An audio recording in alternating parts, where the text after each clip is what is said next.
as they, of course, explore renewable energy sources.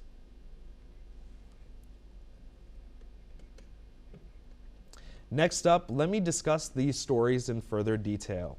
For example, the International Monetary Fund has warned that the ongoing conflict in the Middle East could push global inflation higher. IMF Managing Director Kristalina Georgieva has stated that a 10% increase in oil prices, if it persists through most of the year, could lead to a 40 basis point rise in global inflation. Speaking at a symposium hosted by Japan's finance ministry, Georgieva has added that the new conflict is testing global economic resilience, and she has urged policymakers to plan for worst-case scenarios and prepare accordingly.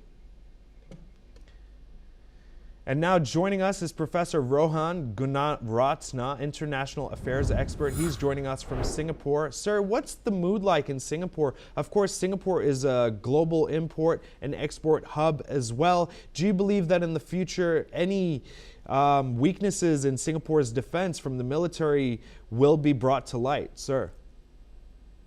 What we have seen is that the developments in the Middle East today has made many governments to take measures to protect themselves, not only in terms of military security and intelligence, but also strengthen their national security domains, from supply chain security to economic security, so to food security. So certainly the seismic developments the world is witnessing today is making governments review both the risks and the threats to the nation state. And Singapore is no exception. How has Singapore been dealing with the lack of oil supplies, if there have been any? Please. Singapore is always planning ahead. It has invested a lot in preparation and readiness. It has specialist capabilities to do what you call horizon scanning so that they can mitigate the risks. Certainly with the bombings that took place in the last 3 days in Iran, and also the attacks by the Iranian regime of the oil and gas and other energy targets in the Gulf and the rest of the Middle East, we have seen that the world governments are very concerned about the situation, not only the supply at source, but also the transportation of energy supplies. So I believe that it is so important for the international community to convene a meeting to address this. Rather than compete with each other, I believe that there should be cooperation, collaboration, partnership between the East and the West to mitigate the risks and the threats to ensure global stability and security, because Middle East is the heartland of the world, and if those arteries are disrupted, certainly global trade, commerce will be affected, and in turn, as you said, there will be huge inflation. Please stay with us, sir. We'll be right back with you. Next up, air defenses near Erbil International Airport in Iraq have intercepted a drone attack. According to reports from a Kurdish media outlet, the Iraqi authorities continued to track the drone and successfully intercepted the threat. Now, U.S. troops are stationed at the airport, which is located in the capital of Iraqi Kurdistan. Iran-backed Iraqi militias have repeatedly targeted the American troop base on the airport grounds. And as the U.S.-Israel war with Iran enters its second week, these groups have expanded their attacks to civilian infrastructure, including hotels that are frequented by foreigners, particularly Americans. Meanwhile, the U.S. Embassy in Baghdad has warned that Iran and Iran-aligned militia groups continue to pose a significant threat to public safety. Previous statements by Iraqi authorities have also advised that hotels frequented by foreigners in the Iraq's Kurdistan region could be targets, urging U.S. citizens to depart safely or reconsider lodging options. We are now joined live again by Professor Rohan Gunaratna, international affairs expert, joining us from Singapore. Sir, just now we discussed the transportation of energy as far as oil is concerned. Have we also seen an influx of more travelers coming through Singapore as airlines essentially divert traffic to Singapore? For example, if they're going to Australia. What intel do you have on this, sir, please? There has been a very significant disruption of international travel in the Gulf and from the Gulf to other countries. But certainly in Asia, the challenges are much less because the governments and the aviation authorities have taken many steps. But I want to go back to the main point that you made, Roshan, which is the threat not only from the Iran's IRGC, but also the proxies. These proxies have today taken the law to their hands, and they are attacking those adversaries and enemies and opponents of Iran. So I think that this is not only a threat in the Gulf, but a global threat, because Iran has proxies even in Asia.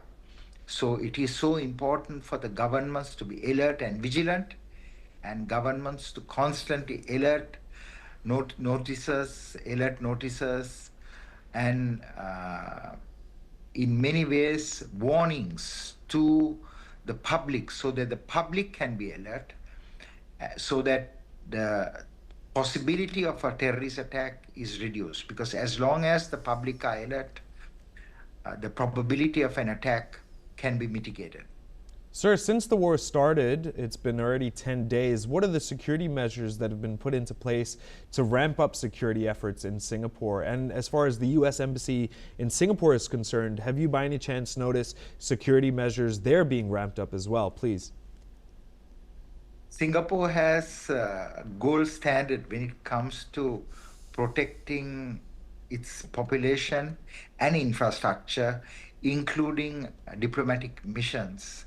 Singapore assigns a premium towards securing the lion state, meaning Singapore and its infrastructure and its people, including its guests. And of course, the diplomatic missions are exceptionally well protected. This is a challenge for the world to protect their people and also to protect their assets. So I think that this threat will persist in the long term, and security measures should be sustained over the long term to ensure that there are no terrorist attacks, there are no incidents, especially in Asia, because Asia is on the rise. And if we ensure that security, we will have social harmony, we will have political stability, and we will have economic prosperity. Please stay with us, sir. We'll be right back with you. Next up, several hundred Iranian pro-royal opposition supporters marched to the Israeli embassy in London to express their support for the ongoing bombing campaign in Iran. The protests, which took place on Sunday, passed by the Iranian embassy, where a few hundred other opposition supporters held a static demonstration against the Iranian regime. The protesters, all supporters of the exiled royal family, carried pictures of Reza Pahlavi, the son of Iran's toppled Shah, alongside Israeli and U.S. flags. Let's now listen in to demonstrators who participated in the march. I'm an Iranian, raised in the UK, born in Tehran, but obviously very, very happy that Khamenei was taken out, but there's still a lot of work to do, and we're here to voice our support for who we believe is the true alternative to lead Iran into through a transitional government and towards democracy, and that's Reza Pahlavi. The protests were staged before the announcement by Iran's Assembly of Experts came, which declared Mojtaba Khamenei to succeed his father Ayatollah Ali Khamenei as the new supreme leader of Iran. And now joining us to tell us more is Professor Rohan Gunaratna, international affairs expert, joining us from Singapore. Sir, Singapore also has many diverse ethnic groups. What can you tell me from the ground there, if there have been any protests like this in Singapore, please? In Singapore, there are no protests, because if there are protests, it will destabilize any country. So there are certain rules that people have to follow. If they have any grievances, they can always send a note to the government, and government will consider their views. But Singapore will not allow anyone to disrupt the transportation or the day-to-day life in Singapore by permitting these protests. Now, with regard to the protests in the UK, I want to share with you that those protesters are against the Iranian regime. So they are very disappointed that Iran has appointed Mujtaba Khamenei, who is the son of Ali Khamenei, and the Khamenei has ruled Iran for many years, and during that time there were so many acts of terrorism, huge missile program built, and also they were building a functional nuclear weapon. So at this point, there are many protests that are against the continuity of the Iranian regime, and also there are some protesters that support the Iranian regime. But most of the protests overseas and most of the protests inside Iran is for regime change. They want a democracy to return back to Iran. Thank you very much for your time, sir. Next up, U.S. President Donald Trump has vowed not to sign any other legislation until Congress passes a controversial voter bill.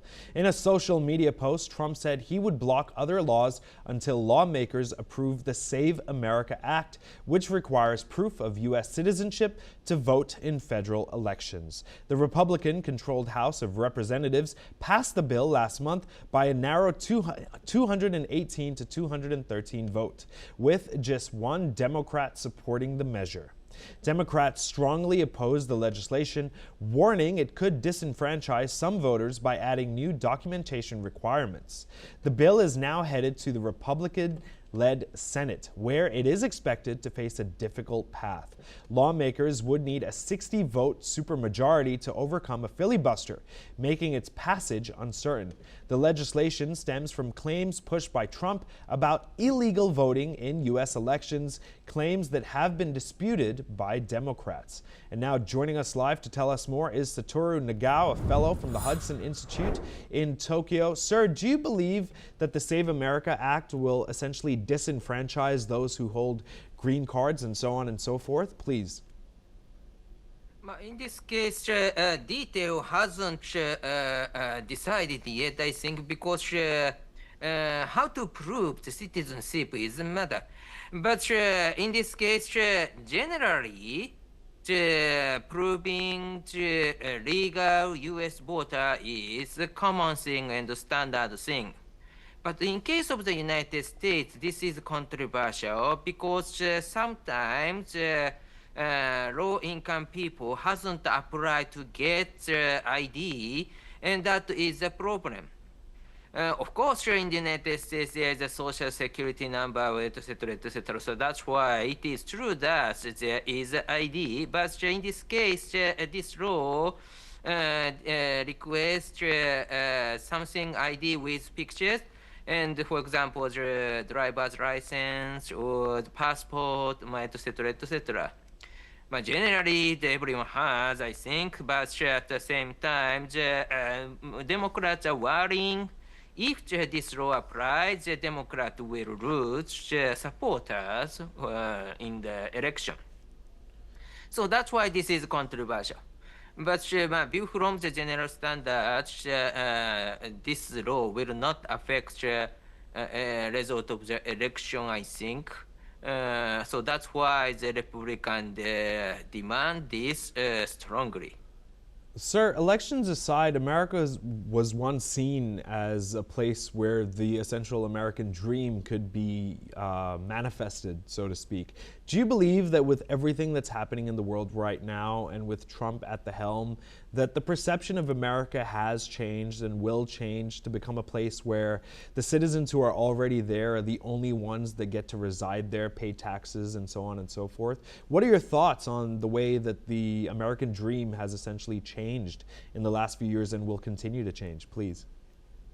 Of course, America's open image has changed since the Trump administration sworn in and restrict flow of the people to the United States. But at the same time, as a reality, in this compare with other immigrant restriction, still America is accepting the many immigrants. Legal or illegal is the matter now. But America accepts many legal immigrants, and still the America is accepting more immigrants. So that is true. So compare with the past, America is closing because of the too many people America has accepted current government think. But at the same time, still America is a country based on immigrants is built from the fact that it's true. Please stay with us, sir. We'll be right back with you. Next up, voters in Germany's industrial heartland of Baden-Württemberg have headed to the polls in a closely watched state election. Early projections suggest the Greens are leading the conservative bloc of Chancellor Friedrich Merz in the key regional contest. The vote is being seen as a major political test in one of Germany's most important economic regions, home to global auto giants and a strong manufacturing base. The state has long been a powerhouse of Germany's car industry, making the result significant for debates around climate policy, industry, and economic transition. Meanwhile, analysts say the outcome could also signal broader political trends across Germany as parties position themselves ahead of future national contests. And now to tell us more is Satoru Nagao, fellow from the Hudson Institute. He's joining us live from Tokyo. Sir, I believe that in the last few years, auto exports out of Germany have decreased. They've been losing to China's huge manufacturing prowess. Of course, China has excelled as far as EV manufacturing is concerned, supplying the world with more cars than Germany has. Do you believe that politicians of the future must also be businessmen in the sense that they must create new industries to supply their people with jobs, and in that way will also be able to secure a seat in government? What are your thoughts, sir? Please. Well, German developed well, so that's why they should develop their own industry themselves, and the German should not rely on China. That is true. And because German is indeed the leading country of the EU, and so that's why Europeans fail to rely on Germany. And recently, because of the relation between US and Europe, especially US demand Europe to share more security burden or other burden, so that's why it rely on Germany. So that's why the German's position is very important as a national power and European power. And but in the Germany, the leadership is matter just now. So that's why the election is a matter. And recent election, and this is state election, governmental party hasn't won. So that's why, as a stable government, people are worrying about. But what really happened is related to the immigration issue, related to its relation with the United States. Indeed, political right is divided to the central government, central right, and more far right, so-called far right. So CDU versus AFD competing to get political right supporters. So that's why as a result of this, middle right party cannot get huge supporters, because some of them are taken by the AFD and who are more strong right. So that's why unfortunately, a little strange thing is the middle right try to form the coalition government with the left-wing party or the political left parties, even if their original stance is political right. That is what is happening in Germany. And so will Germany can form the stable government to lead Europe? That is the matter currently. We'll speak soon, sir, and thank you very much. That's all we have time for. Keep watching NewsX World for more news updates from around the world.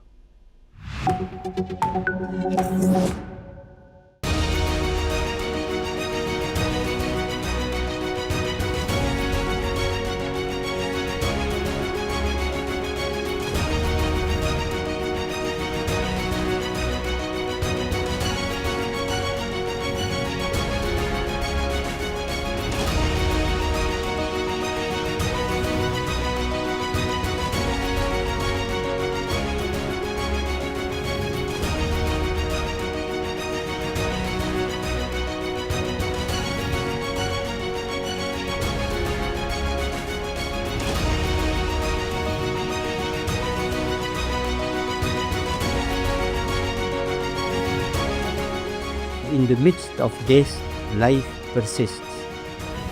In the midst of untruth, truth persists.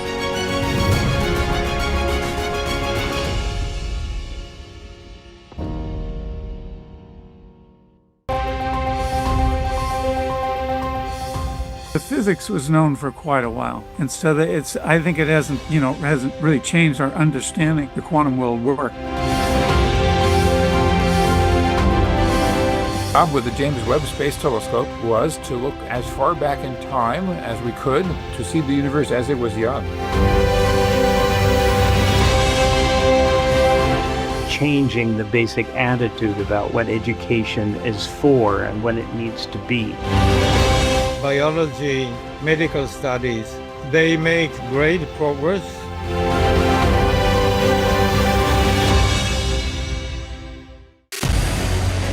What we can do as the Interparliamentary Union to strengthen democracy, to promote human rights, to ensure that humanitarian law is respected.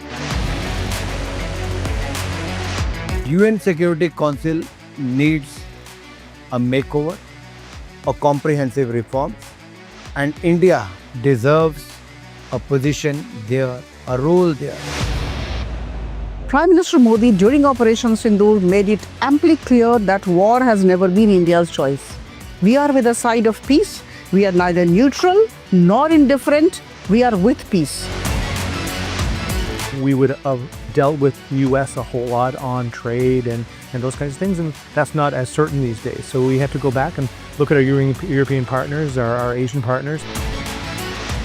An opportunity to exchange, to have a dialogue, to have a debate on a different perspective on finding the solution of the conflict.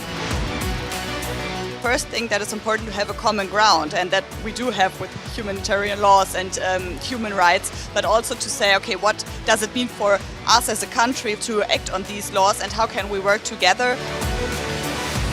When we realize that there's something wrong with democracy, the institutions and policies, values come together and we take stock, and it's possible then to improve and chart a new course for democracy. It's the people's right to self-determination, and if they want to be independent, they should be independent. We will not start a war against Greenland.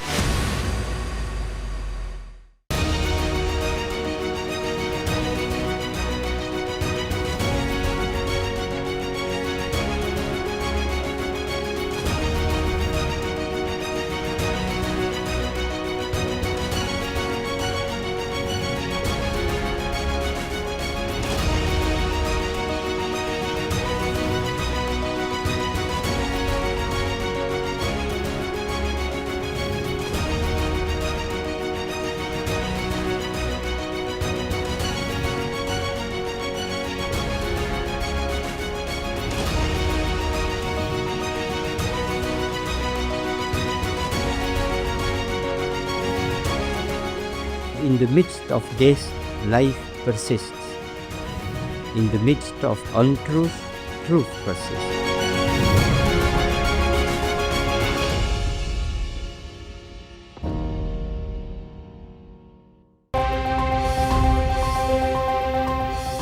The physics was known for quite a while, and so that I think it hasn't really changed our understanding the quantum world work. Job with the James Webb Space Telescope was to look as far back in time as we could to see the universe as it was young. Changing the basic attitude about what education is for and what it needs to be. Biology, medical studies, they make great progress.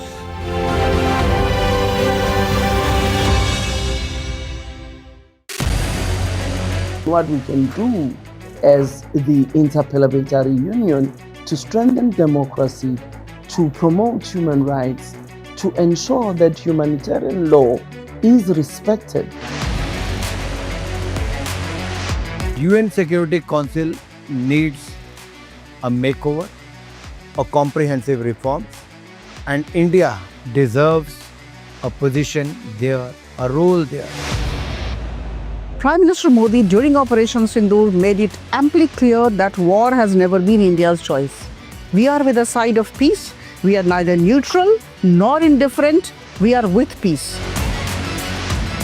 We would have dealt with the U.S. a whole lot on trade and those kinds of things, and that's not as certain these days. So we have to go back and look at our European partners, our Asian partners. An opportunity to exchange, to have a dialogue, to have a debate on a different perspective on finding the solution of the conflict. First thing that is important to have a common ground, and that we do have with humanitarian laws and human rights, but also to say, okay, what does it mean for us as a country to act on these laws and how can we work together? When we realize that there's something wrong with democracy, the institutions and policies, values come together and we take stock, and it's possible then to improve and chart a new course for democracy. It's the people's right to self-determination, and if they want to be independent, they should be independent. We will not start a war against Greenland.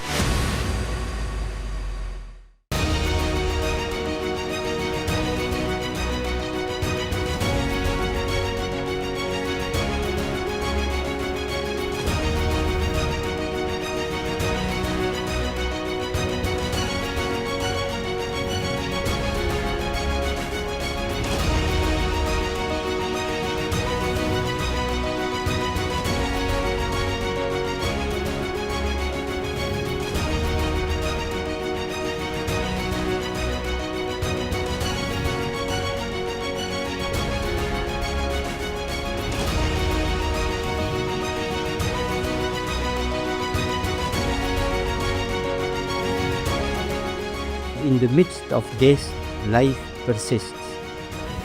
In the midst of untruth, truth persists.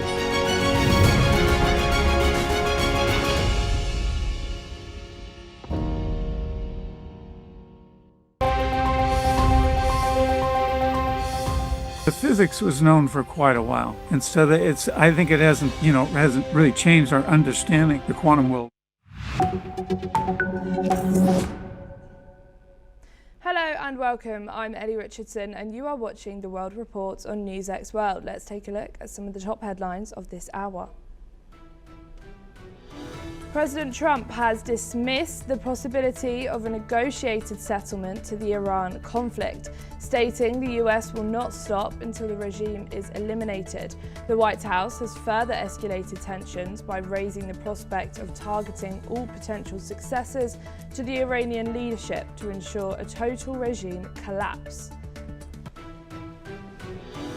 Lawmakers for Naveed Akram, the accused Bondi Beach gunman, are seeking a court order to prevent the media from naming his family members. The defence argues that the disclosure of their identities and location poses a severe risk to their safety amid intense global scrutiny of the terror case. China's consumer inflation accelerated to 1.3% in February, marking its highest level in over 3 years. The surge was driven by Lunar New Year spending and rising global energy costs tied to the Iran conflict, while producer deflation showed signs of moderating. Trump administration officials have defended a temporary waiver on Russian oil sanctions, citing the need to stabilize surging gasoline prices caused by the Iran war. Energy Secretary Chris Wright stated that the 30-day pause for Indian refineries is a common-sense move to tamp down market fear and prevent further spikes at the pump. The brothers of the late Virginia Giuffre visited Jeffrey Epstein's former New Mexico ranch to demand the release of unredacted documents identifying her abusers. Marking International Women's Day, they called on the Trump administration to stop covering up names linked to the famous Zorro Ranch. Australia has officially commenced new online age restrictions requiring adult entertainment websites, app stores and AI chatbots to rigorously verify users over 18. As the deadline hit on March the 9th, several major adult platforms chose to block Australian access entirely rather than implement the mandatory age assurance technology. China has declared that high-level dialogue with the US is vital as President Trump increases pressure on Beijing's key global partners. Officials warn that escalating trade restrictions and geopolitical maneuvering threaten to destabilize the fragile diplomatic balance between the two superpowers. Experts predict that brain-computer interference technology could see widespread adoption across China within the next 3 to 5 years. This rapid advancement positions Beijing as a front-runner in neutral connectivity for both medical and consumer applications. And we're starting this hour with some breaking news. Turkey is reportedly set to deploy 6 F-16 fighter jets to northern Cyprus. According to Turkish broadcaster media reports, a civil aviation official has said that the move is aimed at bolstering the defences of the Turkish community in the breakaway Turkish Republic of Northern Cyprus. Earlier on the 7th of March last week, a Turkish Defence Ministry source indicated that the deployment of F-16 aircraft was under consideration. The ministry stated that this move was among other measures being taken to ensure the security of the Turkish Cypriot state as the regional conflicts in the West Asia continue to spread. We're now being joined by Peter Baum, who's an editor of Weekly Blitz, joining us from London. Thank you so much, Peter, for joining us here today and for this breaking story. So as we've just heard, Turkey is sending the F-16 fighter jets to Cyprus. How do you think this move is going to go? How do you also think the states, Israel and Iran, are also going to take this? How is this going to... what is the global reaction to this going to be? Good day, Lee. Thanks for having me on. I think the first thing I would say is it's somewhat ironic, unsurprising in fact, that many broadcasters, including yourself, have just used the term Northern Cyprus without stating that it's actually illegally occupied Northern Cyprus, which doesn't seem to be a problem for the world's media or for the United Nations or for NATO.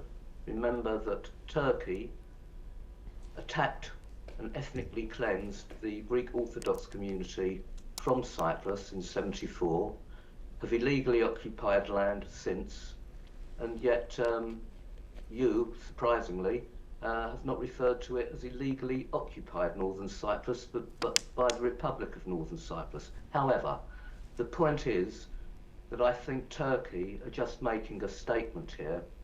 There is absolutely no need for them to protect the Turkish community in Northern Cyprus, who are under no threat whatsoever.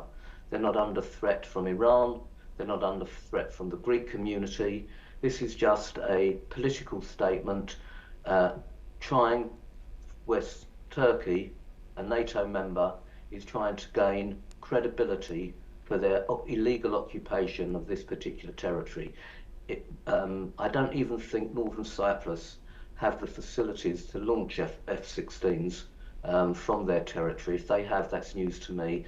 And I don't think the world at large will give it any great credibility other than being Erdogan's tactical ploy for seeming somewhat isolated in the run-up to the negotiations between Iran and the United States. The inability of Turkey to ensure that Turkish troops are part of the peacekeeping force in Gaza, and to quell the kind of domestic opposition that we're seeing aroused in Turkey recently. This is a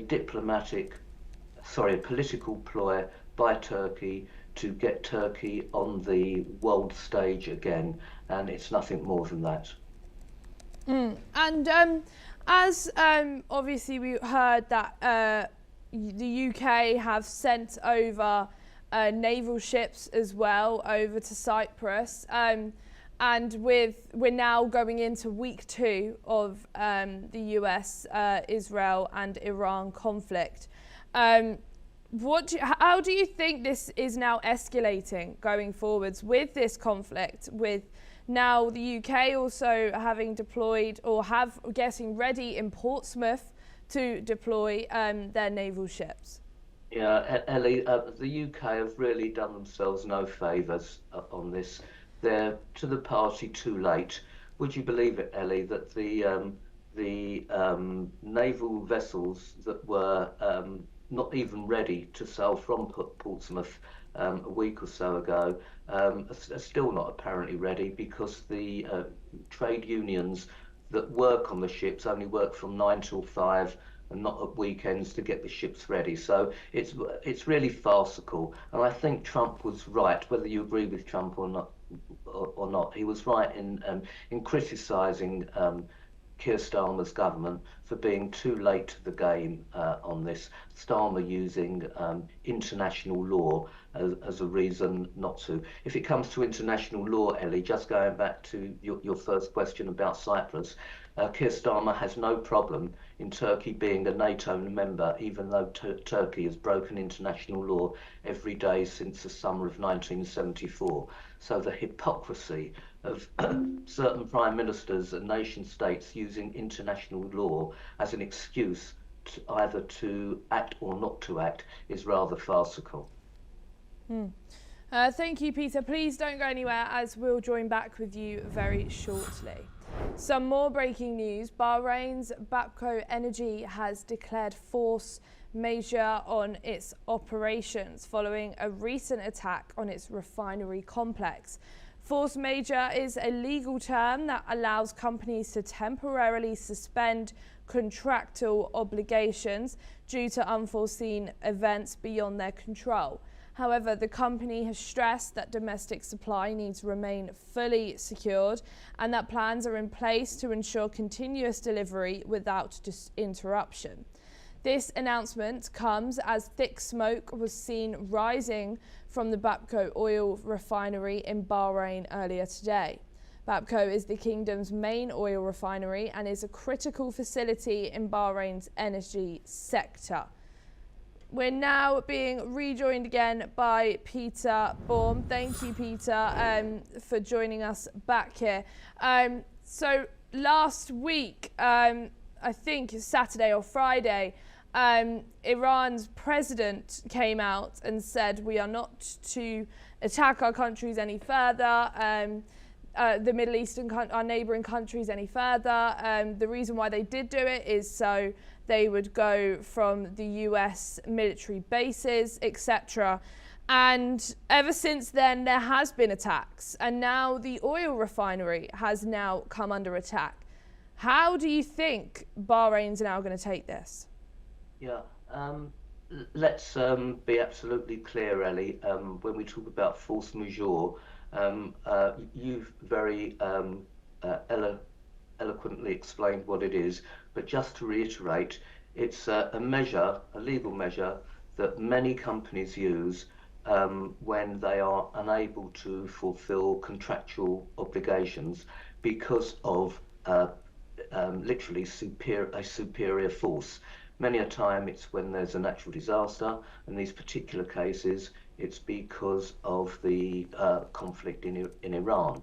Now, the political analysts globally seem to believe, and I concur with this thought, that these thoughts, that Iran, in their efforts to damage the world economy and bringing the conflict to a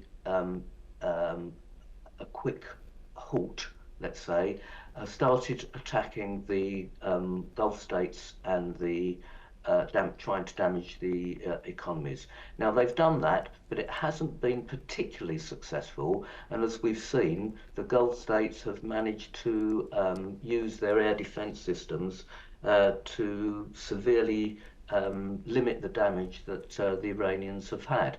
Now, the Iranians, you quite rightly stated that about 48 hours ago said that they would not, they would stop attacking the Gulf states, but indeed they've continued their attacks. Hence the reason why the various oil companies have imposed force majeure. This, going on from here, will really depend on whether the Iranians decide to try and create havoc by continuing their attacks on the Gulf states, or whether they're row back from that position in the knowledge that whatever happens after the conflict, if they continue with their attacks, they will be totally isolated from the Arab Muslim world that formerly, if not supported them, were very flexible to facilitate the totalitarian theocracy that has ruled them for the last 50 or so years. Thank you, Peter. Again, please don't go anywhere, as we'll join back with you very soon. Some more breaking news. Regional reactions is pouring in following Mojtaba Khamenei's appointment as Iran's new supreme leader. In Iraq, pro-Iran groups have welcomed the succession. The Badr organization, a Shia political party and parliamentary force, has described the new leadership as representing the community of the Islamic Revolution. Moreover, factions such as the Asib al-Haq and Kataib Hezbollah have said that the decision reinforces the Islamic Republic's role as a central pillar in the West Asia region, while also noting that existential military and political threats faced by Iran at the moment. We're now being again rejoined by Peter Baum. Thank you, Peter, for joining us back here for this. Iran has named their new supreme leader, and as we know at the start of this, the states and Israel have targeted the leaders and the high-up people. Do you think the United States and Israel are going to now target the new leader, or do you think they won't? And how do you think the people of Iran are going to react to this new leader? Okay, so lot to take in there, Ellie.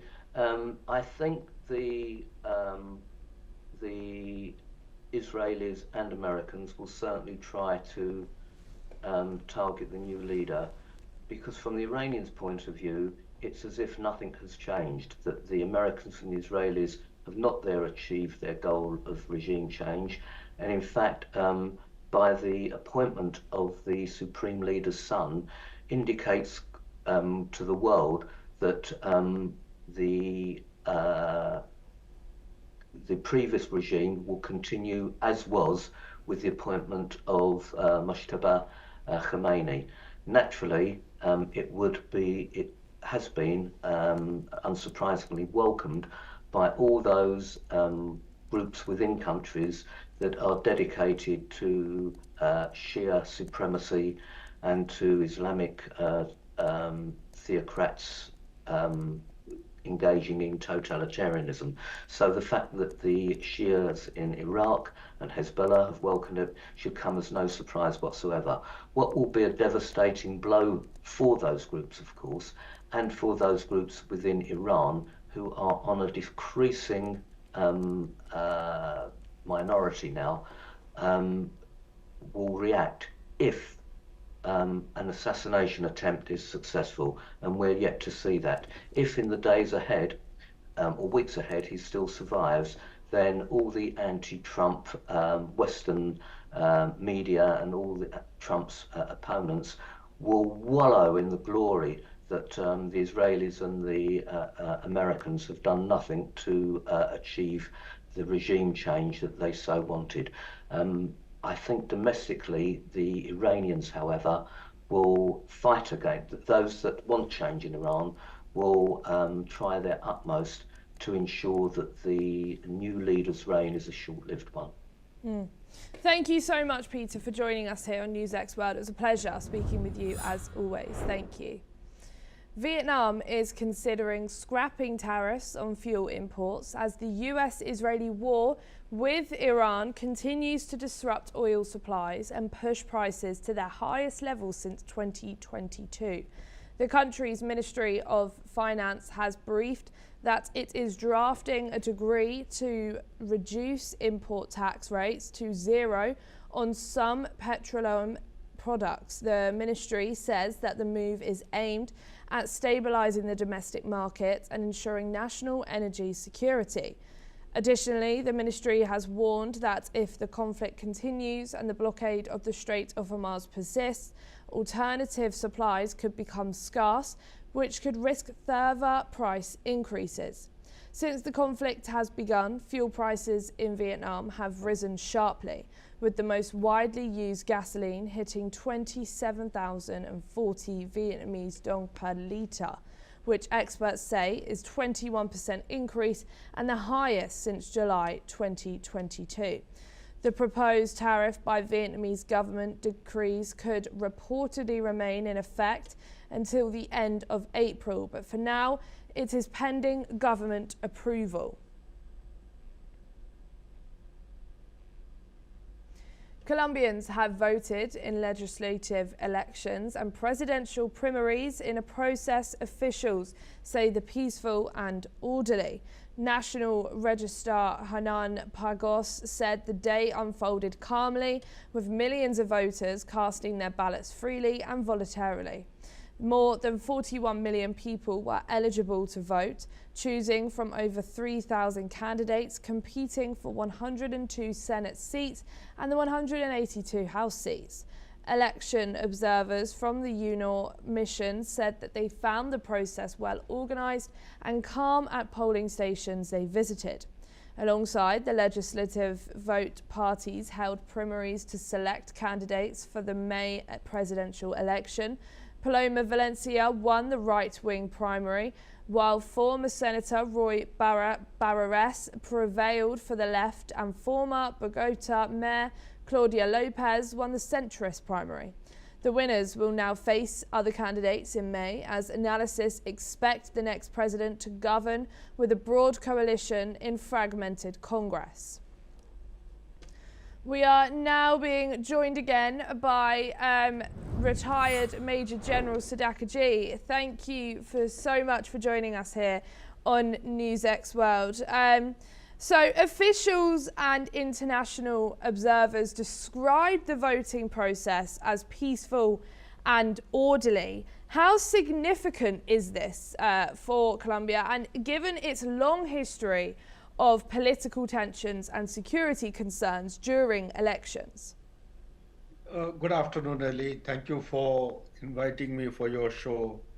The question which you have raised has got a, I would say, historical background of manipulation, political rivalry, and political unrest. So if we see the Colombia is heading for elections in the month of May, and before that, what has come is there is a serious allegation of a large number of people trying to crossed the border between Venezuela and Colombia, and almost about 2,400 people or more, they have been, the issue has been raised as a kind of illegal voting.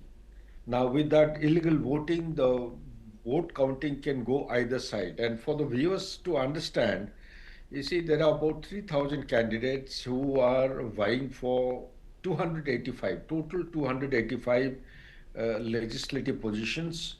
Out of 285, 102 are in the Senate and 183 in the House of Representatives. Almost about 41.2 million voters are eligible. But given the type of challenges that the country is facing, the previous government couldn't do anything much with regard to healthcare, corruption, economy, and insecurity. These are the common challenges which the country has been facing.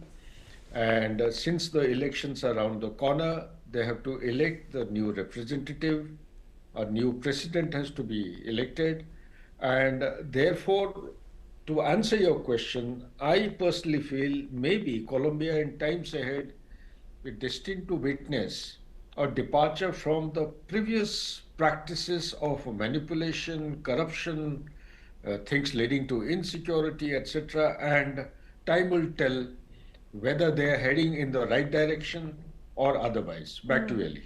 And analysts expect the next president to govern with a broad coalition in a fragmented Congress.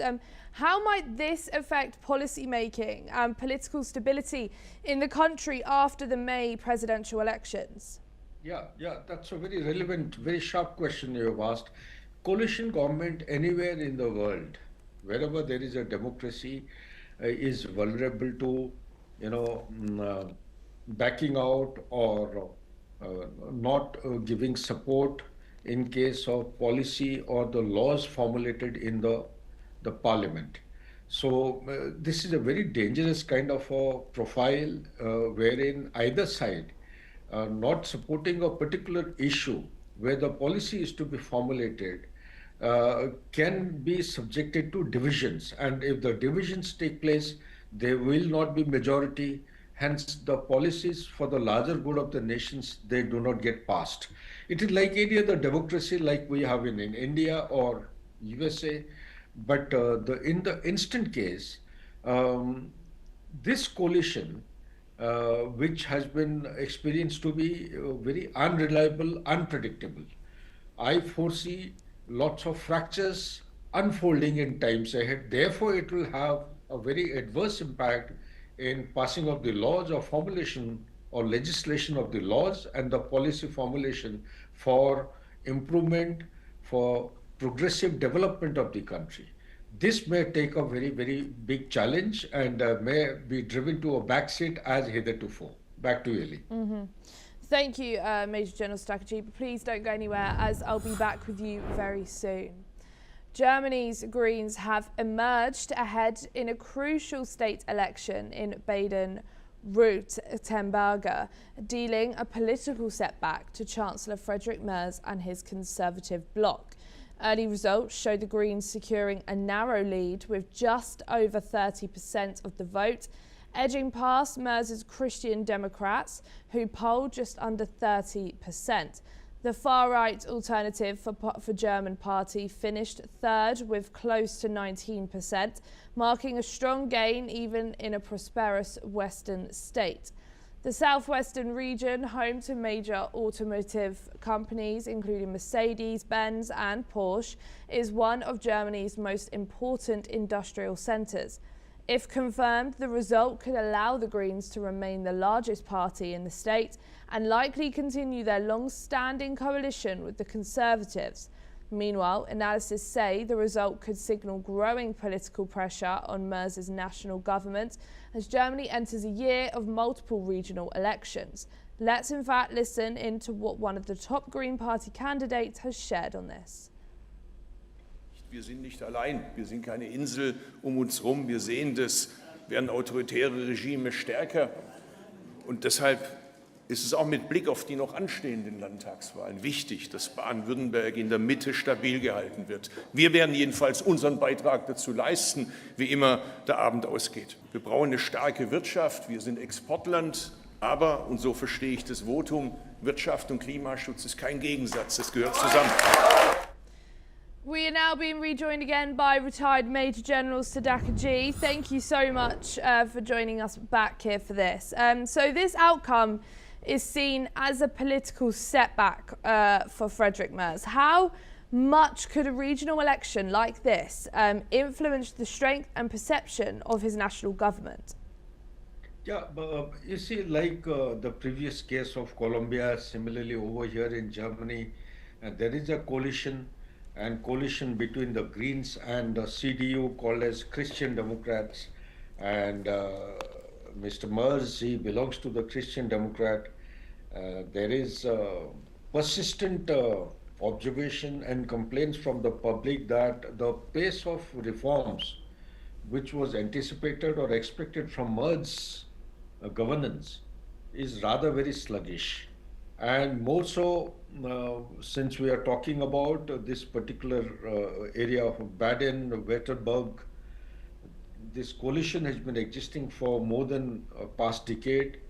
And in case the voting goes in majority, then it will continue to have the status quo. The danger is that it being the center of excellence or the pivot where the automobile industries are existing, if there is no forward-looking or progressive kind of a roadmap, again the pace of reforms will continue to be sluggish. That will be hugely detrimental and go against the aspiration of the people, which may lead to some kind of a discontentment and further become a kind of a factor to fracture the coalition in times ahead. These are the living dilemmas where the coalition partners have to live with, and Germany as it is has been going through lots of ups and downs in the political stability, and the opposition being, AfD being the opposition, their percentage of the vote which they are likely to earn as per the forecast is pretty low, and therefore they will not be able to form any kind of government. Hence it looks like that the present coalition will continue. All that the leadership can do in Germany is to make sure that fault lines are identified and the gaps are plugged, so that the reforms and the policies which are put into implementation, they pick up momentum and take it to a very forward-looking, progressive kind of an outcome. Back to you, Ellie. Thank you so much, Major General Stakhaji, for joining us here. It's a pleasure speaking with you as always. Thank you. That's all we have time for this hour. Keep watching NewsX World for more news updates from around the world.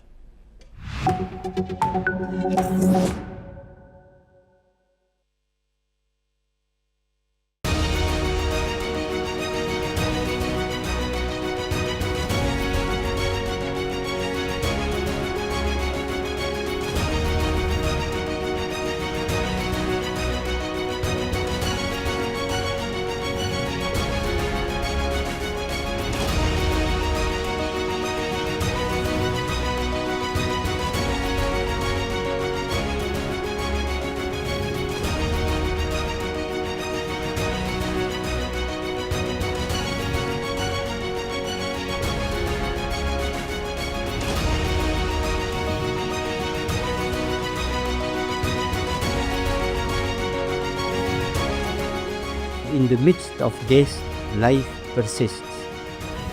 In the midst of untruth, truth persists.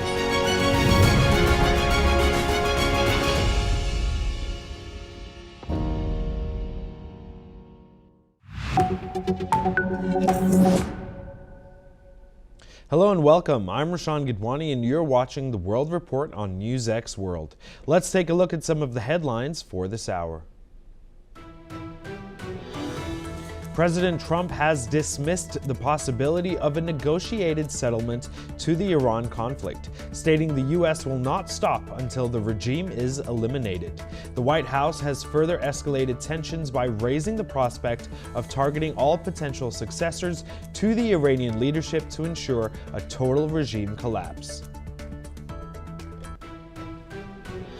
Oman has placed strict limits on private jet operations at Muscat International Airport due to overwhelming traffic and security concerns. An official email to operators citing regional developments indicates that only diplomatic and emergency flights will be prioritized as the Middle East conflict intensifies. Kurdish residents in northeast Syria have issued a stark caution to Iranian Kurds against forming a military alliance with the United States. Citing their own history of perceived abandonment by Washington, they warn that relying on U.S. support to fight Tehran could leave them vulnerable once geopolitical priorities shift.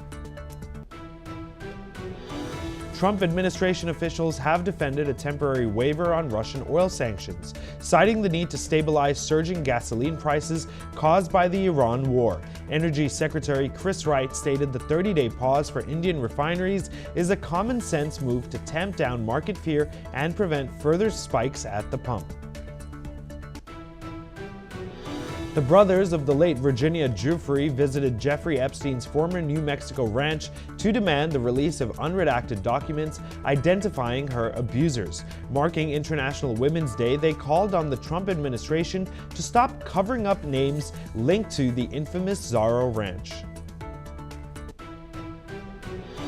Australia has officially commenced new online age restrictions requiring adult entertainment websites, app stores, and AI chatbots to rigorously verify users over 18.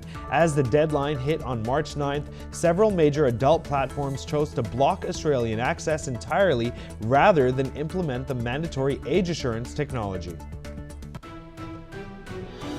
China has declared that high-level dialogue with the U.S. is vital as President Trump increases pressure on Beijing's key global partners. Officials warn that escalating trade restrictions and geopolitical maneuvering threaten to destabilize the fragile diplomatic balance between the two superpowers. Experts predict that brain-computer interface technology could see widespread adoption across China within the next 3 to 5 years. This rapid advancement positions Beijing as a front-runner in neural connectivity for both medical and consumer applications. And here are the top stories for this hour. Rocket and drone attacks have reportedly targeted a U.S. diplomatic facility near Baghdad International Airport. According to police sources, they were, however, intercepted by the CRAM defense system. Authorities say the attacks did not cause any damage, but heightened regional tensions amid the ongoing U.S.-Israeli operations against Iran. This incident follows a rocket attack on the United States Embassy in Baghdad 2 days ago that marked the first projectiles to hit the green zone since strikes on Iran began.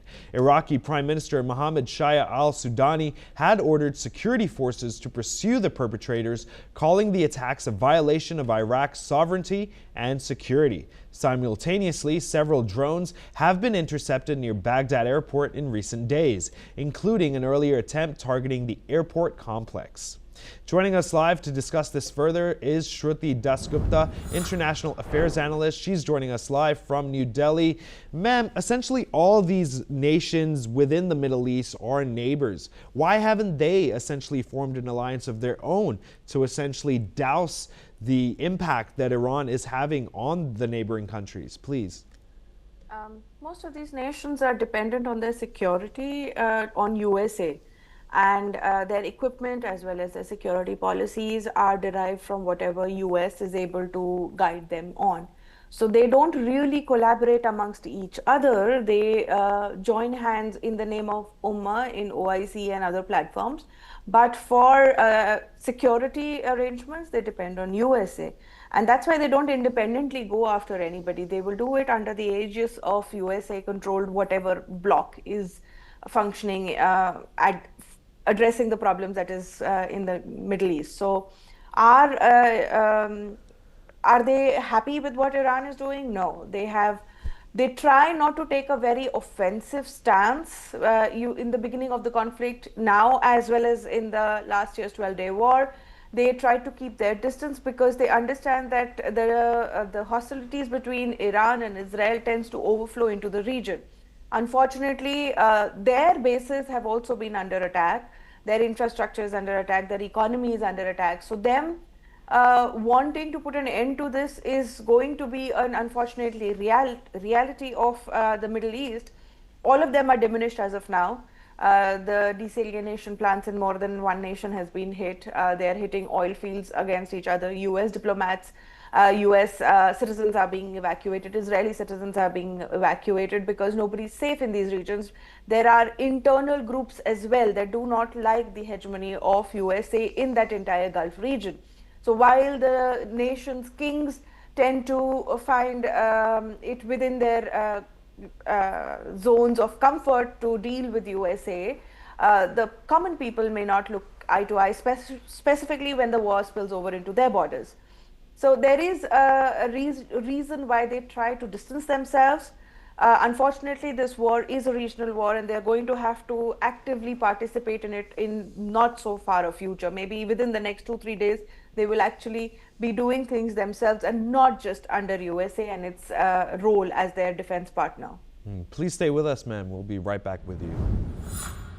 We have some further updates from the region. Saudi Arabia says that it has intercepted a drone attack which tried to target an oil field in the eastern part of the kingdom, near the Emirati border. According to the Saudi Defense Ministry, 4 drones were headed toward the Shayba oil field. The ministry says that they were successfully intercepted and destroyed, preventing any damage to the facility. And joining us live again now is Shruti Dasgupta, International Affairs Analyst, joining us live from New Delhi. Ma'am, just now you mentioned the hegemony of the United States. If President Donald Trump was removed from the picture, and in due time he will no longer be the president of the United States, do you believe that the U.S. will continue to essentially instill this hegemony worldwide, or do you believe then, and only then, will tensions essentially de-escalate? Please.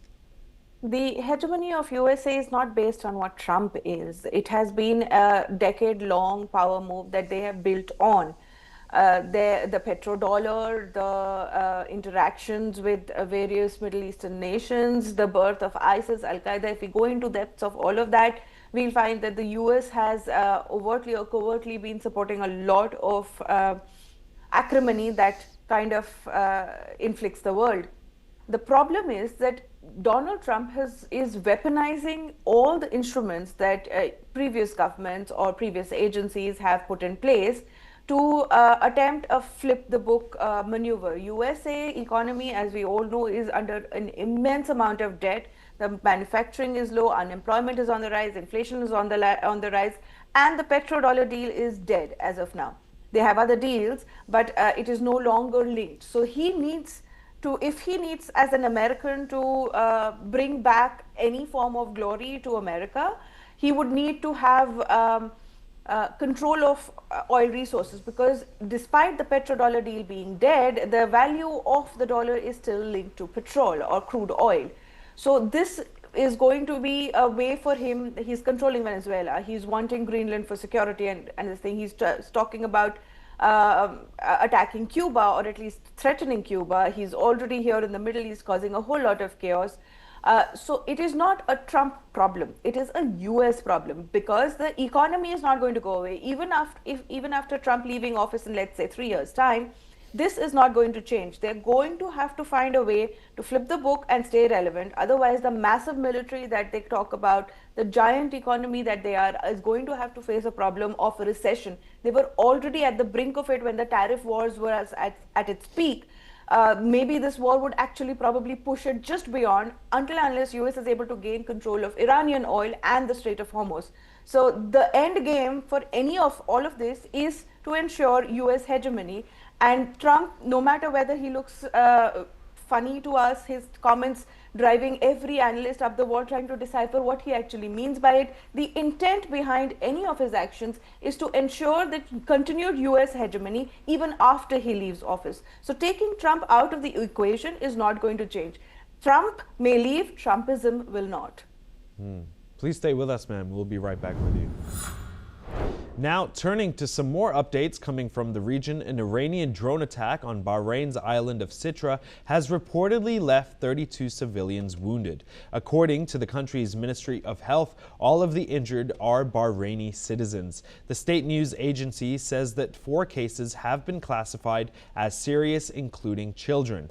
The attack happened overnight, targeting the strategic island and heightening concerns over the escalating tensions in the Gulf region. Now joining us live again is Shruti Dasgupta, International Affairs Analyst, joining us from New Delhi. Ma'am, I'd like to continue that conversation.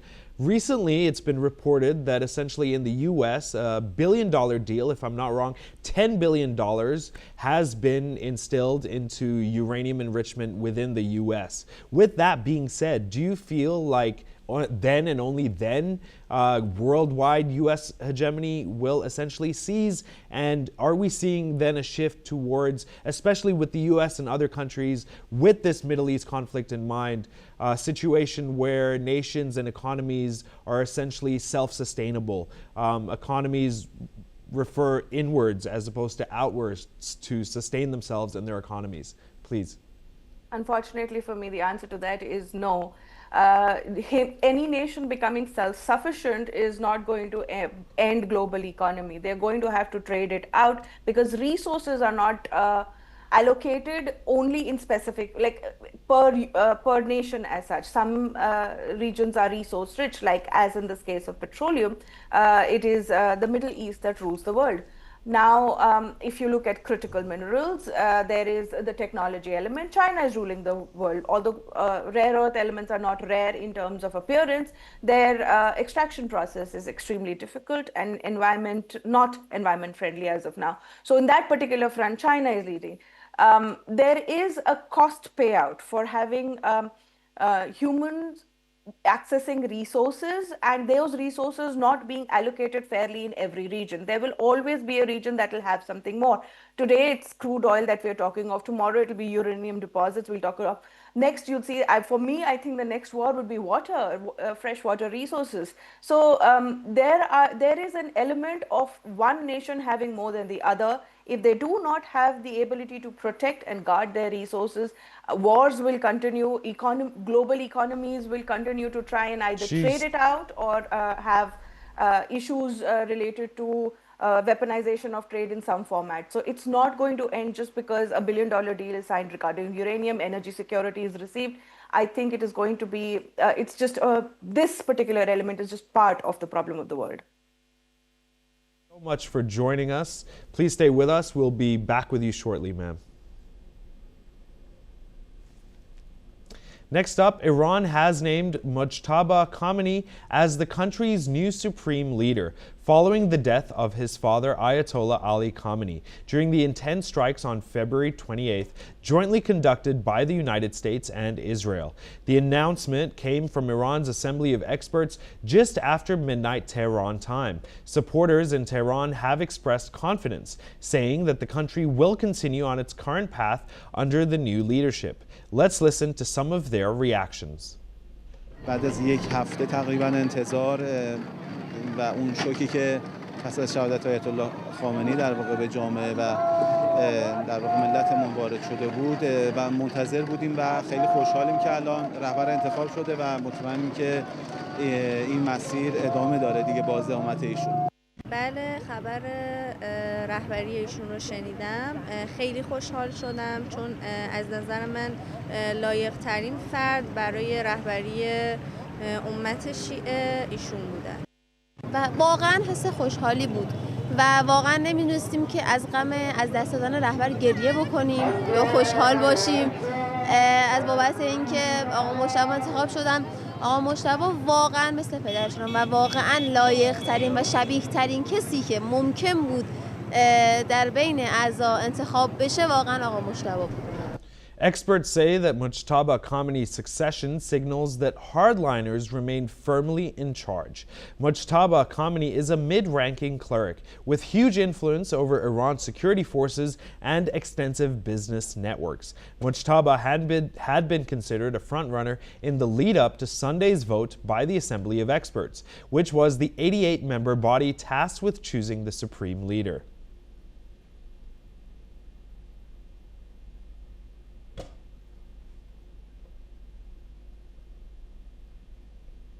Next up, global oil prices have surged sharply as the Middle East conflict continues to intensify, raising fears of a major energy supply shock. Brent crude and West Texas Intermediate both climbed above $110 per barrel, the first time prices have breached that level since 2022. The spike comes amid disruptions around the Strait of Hormuz, a critical global oil shipping route, as tensions in the region continue to escalate. Governments around the world are now considering emergency measures. South Korea is reviewing whether to introduce an oil price cap for the first time in 3 decades, amid concerns over domestic energy costs. Meanwhile, Australia is assessing requests from Gulf states for defensive support while also reviewing the impact of the crisis on energy security. U.S. President Donald Trump, however, has said the spike in oil prices was a small price to pay for global safety if Iran's nuclear threat is eliminated. And now joining us live to tell us more is Mitali Nikor, economist. She's joining us from New Delhi. Ma'am, to what extent do you believe that India essentially buying oil from Russia will last more than the 30 days? What does India do then after this 30 days? Where does India go, please? So, firstly, thank you for having me on the show. I think it's quite presumptuous of the U.S. administration to say that they have allowed India to purchase Russian oil, and also quite presumptuous of them to think that India will not buy Russian oil after this 30-day period. India has been a purchaser of Russian oil. India has its own bilateral agreements with Russia on the purchase of energy supplies, oil, natural gas, and other energy products, and India will continue to purchase them. I mean, what was happening last year with tariffs and punitive measures that the U.S. administration was sort of putting on India was completely illegal in any case. The Supreme Court of the U.S. has declared presidential overreach very clearly. So in any case, I believe at this point India is entitled to refunds, damages, as well as monetary refunds from the U.S. So therefore, I think to distract from this ruling, we're seeing this kind of a war coming in. But post when the dust settles, India may even ask for refunds at that point. As far as energy security is concerned, India does have a deal that is set to take place from 2027 to 2035 with regards to uranium from Saskatchewan, which is in Canada. Does India also have other deals in place to essentially secure energy? Do they have renewable energy sources that they're looking to invest in India and other parts of the world, please? So I think there is a lot of work that has happened on energy security and energy diversification in India in the last 2 to 3 years. We've seen firstly that relations with Australia have actually improved immensely, and there have been several agreements under the Comprehensive Economic Partnership, because coal supplies to India are actually being sought from multiple sources, and Australia is an important supplier of coal, coking coal particularly, which is used in thermal power plants, and that is a very important source of supply for India. Secondly, when we're looking at all of these trade agreements that have happened in the last 4 to 5 months, each of them actually has a massive component of energy imports, and India has committed to energy imports from several EU countries, and under the EU-India trade deal, which is being called as the mother of all trade deals, there's going to be import of energy supplies from various Nordic countries to India. So that is also an important source of energy supply for India.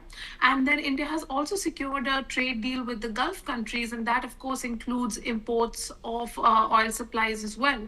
So at the end of the day, India has worked on diversifying its energy sources. However, in my view, India still needs to do a lot more when it comes to renewable energy, because a lot of the renewable energy production equipment comes from China, and India still has not made much headway on imports of those technologies, and nor has it made headway on domestic production of those technologies. So therefore, it is very critical now for India to invest more in solar energy, particularly because that is the cheapest source of energy for a country, which is, for the amount of sunlight that a country like India gets.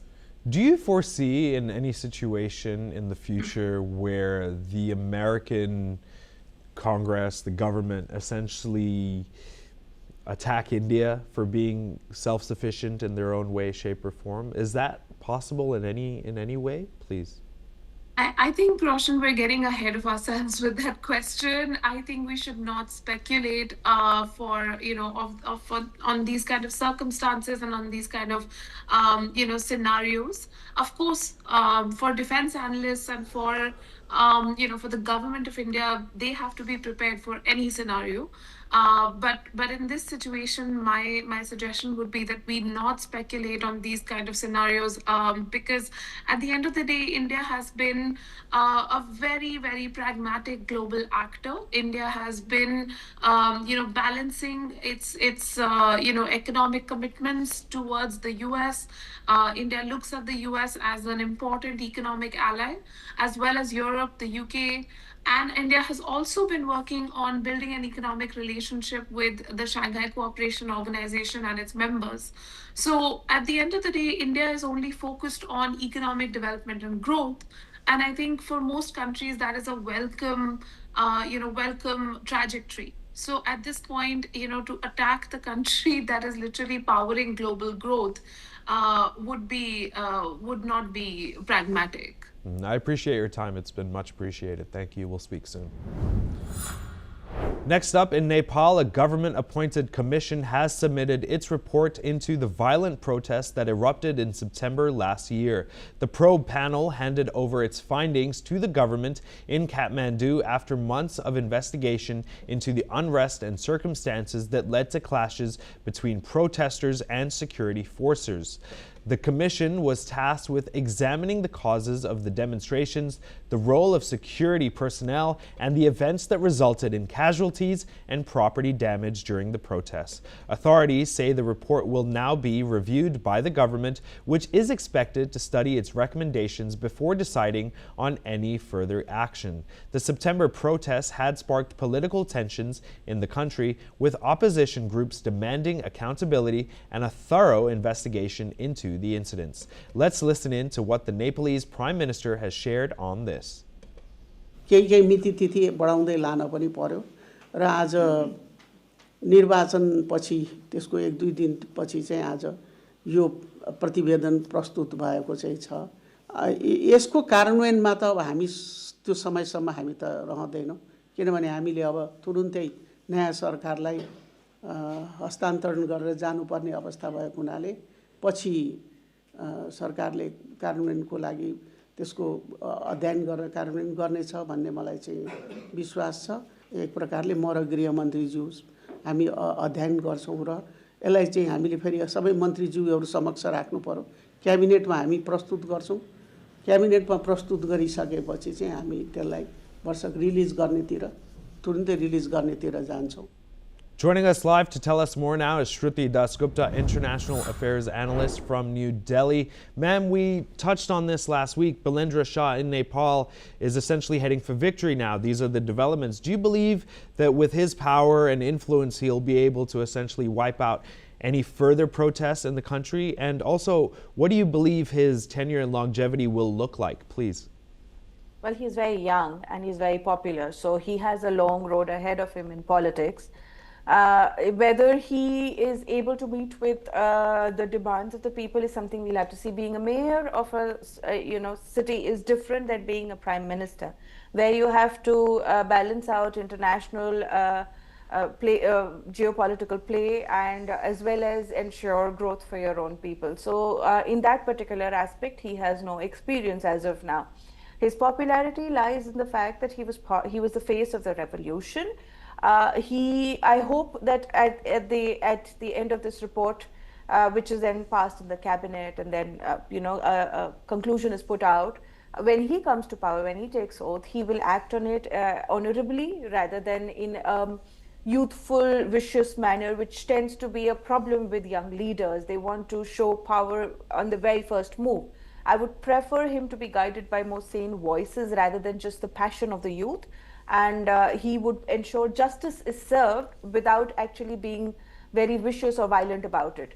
That would, how he reacts to this particular report and the deaths, it will show whether he has attained any level of maturity in terms of political understanding of any specific. The physics was known for quite a while, and so I think it hasn't really changed.